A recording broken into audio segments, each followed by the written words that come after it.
Coming up on the best indie games of December, an iconic indie platformer, an RPG that knows your name, and one of 2016's best stealth games. But first, a final reminder, some news and some honourable mentions.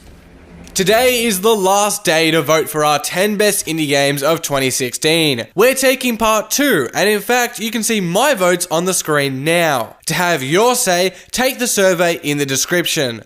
Stay tuned to Indieformer to find out the final results December 31. Night in the Woods has got a new release date of February next year, as well as a new darker trailer. Overland got the same treatment, with a confirmed 2017 release and a new trailer. The game will combine post-apocalyptic road trips with squad-based strategy. Metamorphobet is an interactive and creative alphabet, and it'll be pay what you want for the rest of the year on itch.io. Lastly, Memoranda, a game based on the works of writer Haruki Murakami, will release January 25. That's the news. Next up is our honourable mentions.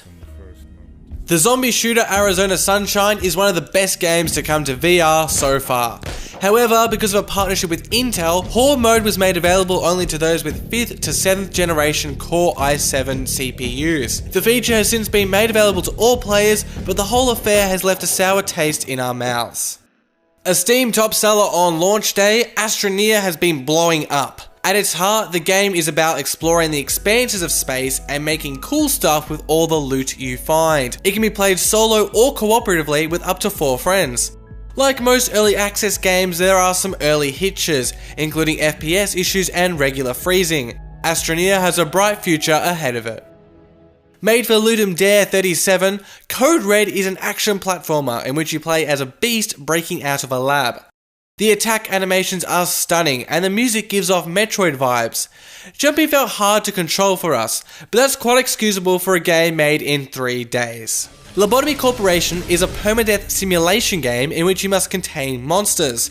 Still in early access, it has some kinks to work out. Samurai Lantern is unabashedly small in scale, but nevertheless enjoyable. It has a killer hip-hop soundtrack and nice simple controls. Also, as you can make out from our gameplay, it's very fast and very tough. If you do try it out, we hope you don't die as often as we did. Manigore, aka Daniel Linson, is back at it again with another out-of-the-box game. Walkie Talkie is this giant message board that lets all players post and see one another's messages. Each message can be converted and then played as a mini platform level.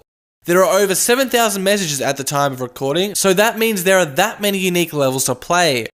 It's free too, so you can go add to that number right now. That's the honourable mentions done. Now, for the last time this year, let's crack into the top 5 indie games of the month.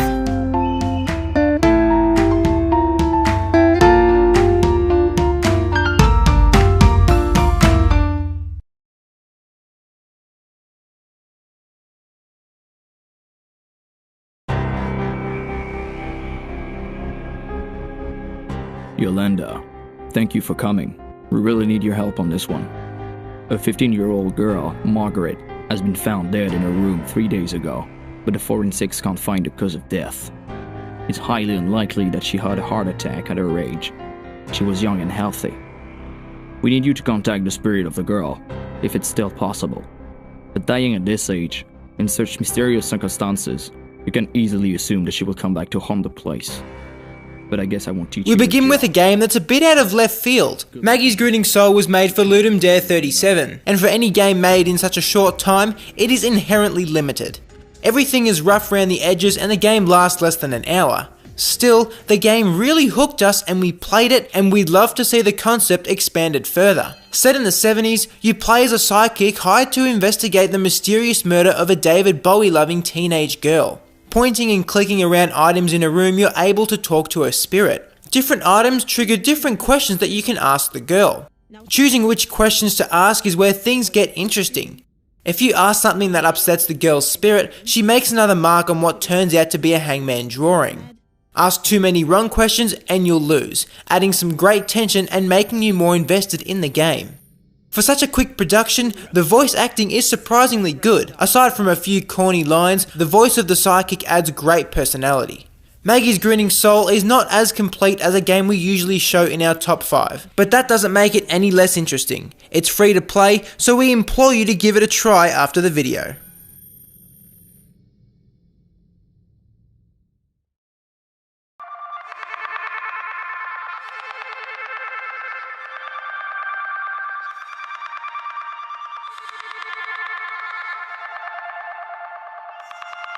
Dungeon Souls is a perfectly fine game, but ultimately it's just another indie roguelike that we didn't really need. All the genre usuals are present. Shops, loot, randomized dungeons, booby traps, permadeath, a Spelunky ghost, and the list goes on. If there are any roguelike fans out there desperate for a new game, then Dungeon Souls will certainly suffice. But outside of that demographic, we're not sure exactly who Dungeon Souls appeals to. Everything just looks and feels same old. Even its name, a pun on the Souls series, screams traditional dungeon crawler. We're not saying that roguelikes shouldn't be made, just that they've got to do something new. Crypt of the Necrodancer did it best with its rhythmic twist, flashing dance floor, and fantastic soundtrack. Risk of Rain had sprawling levels and was one of the first with good co-op. Nuclear Throne and Gungeon brought bullet hell. Dungeon Souls, however, seems content with the status quo. Whilst activating the 5 marks randomly placed in the level to progress seems fresh at first, it quickly becomes repetitive. Aiming, particularly for range attacks, is straight up faulty. You can't hold your light and it makes the game frustratingly difficult. Roguelikes demand hours of play before you get good, and sometimes that means hating the game before you like it. Spelunky is my favourite indie game of all time, but I hated it before I loved it. In Dungeon Souls, that payoff doesn't ever seem to come. It feels and never ceases to be laborious. Dungeon Souls is an uninspiring and limited roguelike that presents the genre in its most basic form.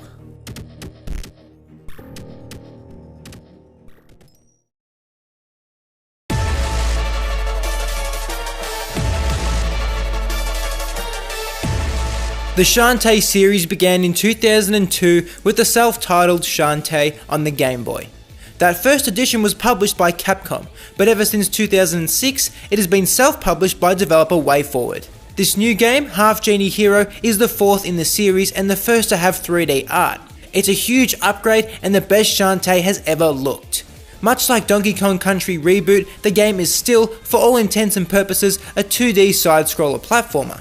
Given that, Half-Genie Hero mostly carries the same gameplay formula of its predecessors. The constant on-the-run action and backtracking are all there. The big change from 2014's Pirate's Curse is the reintroduction of transformations into animals like elephants, monkeys, and spiders. It's a welcome change as it keeps the action varied throughout the game's entirety. It also re-injects the game with more of that charming Shantae character.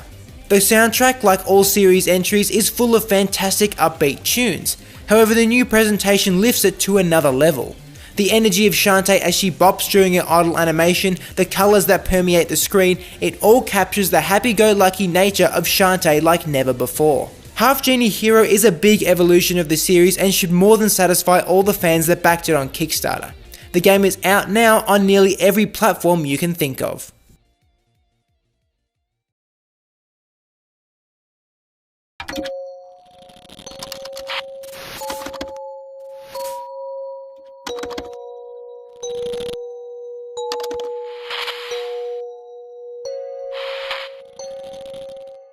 One Shot is a postmodern RPG that plays with you in the most unexpected of ways. The name One Shot comes from when the game first debuted as a free online title 2 years ago. Back then, if you tried to reload the game, it wouldn't work. Why? Because you only get one shot. This feature has been removed from the paid version, but it gives you a taste of the game's clever, peculiar, and facetious nature. Without telling it, the game knows your name. The info is taken from your Windows profile. For unaware players like us, it is an incredibly spooky moment. Without spoiling anything, this is not the only way One Shot meddles with your PC or your mind. These unusual proceedings continue to unfold, and surprise, thrill, and unsettle you. They also immerse you, the person, into the game. You're referred to as God by the inhabitants of the game world. Nico, the cat girl you follow, is the Messiah. She carries the last source of light in this bleak world, hoping to restore it to its radiant past. It feels like the game knows you, and it makes you care more about the world and the plight of Nico. You feel responsible for Nico, guilty for harming her, proud for helping her. Undertale has opened the floodgates for metafictional gaming. Somewhat ironically, it is a game originally made before it and now remastered that has been the next to do something truly different and remarkable with the postmodern genre.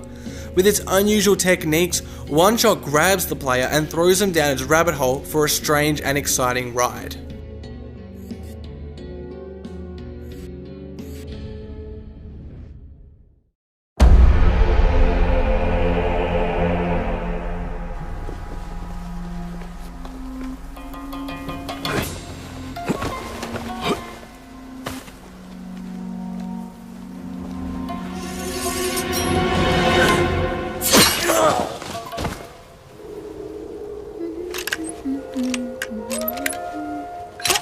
Today's stealth games seem to be about action as much as they are about stealth.